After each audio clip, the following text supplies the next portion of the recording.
தமிழ் திண்ணை நேயர்களுக்கு என் அன்பான வணக்கங்கள். உலக புகழ்பெற்ற குத்துச்சண்டை வீரர் முகமது அலியை தெரியுமா? அவருடைய முக்கியமான ஒரு குத்துச்சண்டை what is my name fight, அதை பற்றி கேள்விப்பட்டிருக்கீங்களா?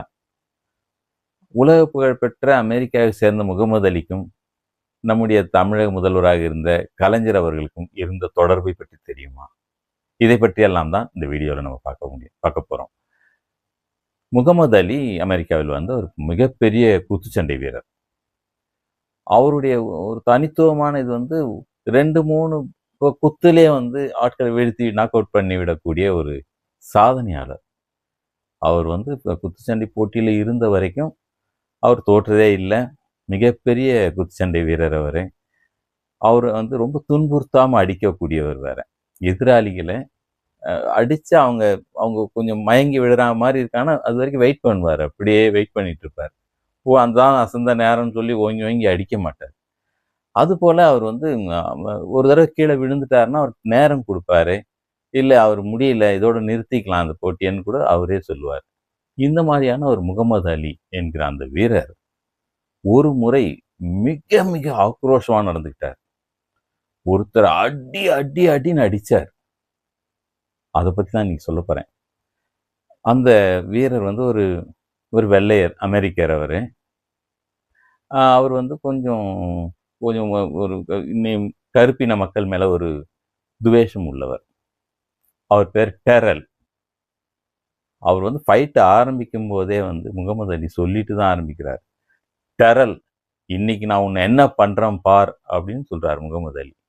இது ஒரு காரணம் இருக்குது இந்த கோபத்துக்கு பின்னாடி.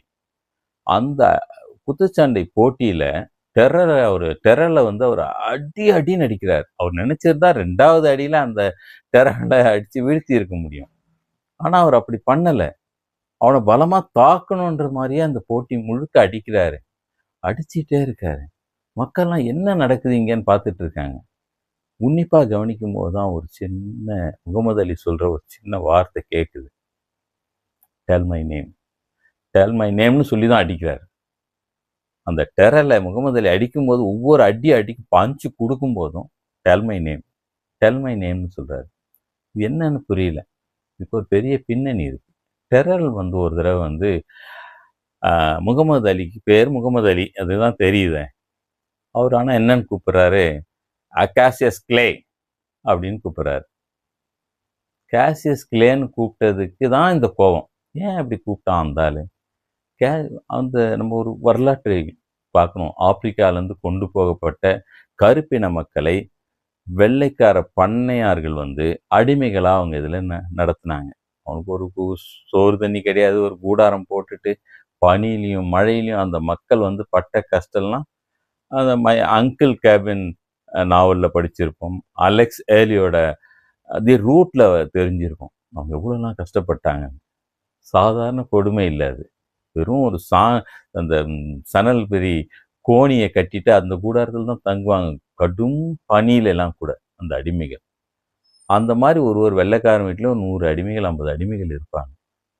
அப்படி ஒரு பண்ணையார் வீட்டில் முகமது அலி குடும்பம் வாழ்ந்தது. அந்த பண்ணையார் பேர் தான் காசியஸ் கிளே. அப்போல்லாம் அடிமைகளுக்கு பேர் கிடையாது.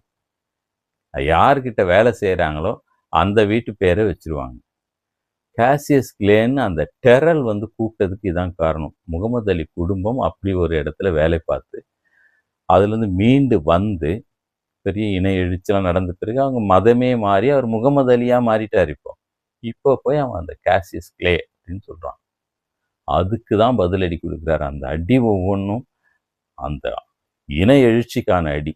அப்படி ஒரு அடி அடித்தார். அடித்து tell my name, what is my name, tell my name அப்படின்னு சொல்லி தான் முழு அடியும் அடித்தார். அவர் இப்படி ஒரு மகத்தான ஒரு வீரர், ஒரு இனத்தின் மீது பற்று கொண்ட ஒரு வீரர், ஒரு சமத்துவத்தை வேண்டிய ஒரு வீரர். அப்படி ஒரு வீரர் வந்து எதுக்காகவோ வந்து கலைஞரை அவ்வளோ நேசித்தார். அவர் இந்தியா வரும்போதெல்லாம் இந்திய பிரதமரோ ஜனாதிபதியை சந்திக்கிறாரோ இல்லையோ கலைஞர் வீட்டுக்கு நேராக வருவார். நானே 2 முறை அதை பார்த்துருக்கேன் அந்த புகைப்படங்களை. அப்போ அவர் வந்தபோது எடுத்துக்கொண்ட புகைப்படம். கலைஞர் அவரை சந்தித்து அது என்னமோ அவர் என்ன கலந்துரையாடுவாங்களோ அதெல்லாம் எனக்கு தெரியாது. ஆனா, அவர் வந்து சந்திச்சுட்டு போவார். ஏதோ ஒரு அந்த கனெக்டிவிட்டி. ஒரு இனத்தின் விடுதலைக்காக பாடுபடுறவரா, இவர் எதனாலும் அவர் நினைச்சார். ஃபிடல் காஸ்ட்ரோ கூட கடிதம் எழுதினார் கலைஞருக்குன்னு சொல்லுவாங்க. இப்படி வந்து ஒரு எங்கிருந்தோ ஒரு மூலையில இருந்து, இன்னொரு மூலையில இருக்கிற ஒரு கீழ் மட்டத்தில இருக்கிற இனத்துக்காக பாடுபடுற இன்னொருத்தரை நோக்கி வந்த ஒரு மனிதரா தான் நான் முகமது அலியை பார்க்கிறேன். அந்த சண்டை நமக்கு அதைத்தான் உணர்த்துகிறது. இதுபோல நிறைய செய்திகள் சொல்லுகிறேன். தொடர்ந்து பாருங்க. நன்றி, வணக்கம்.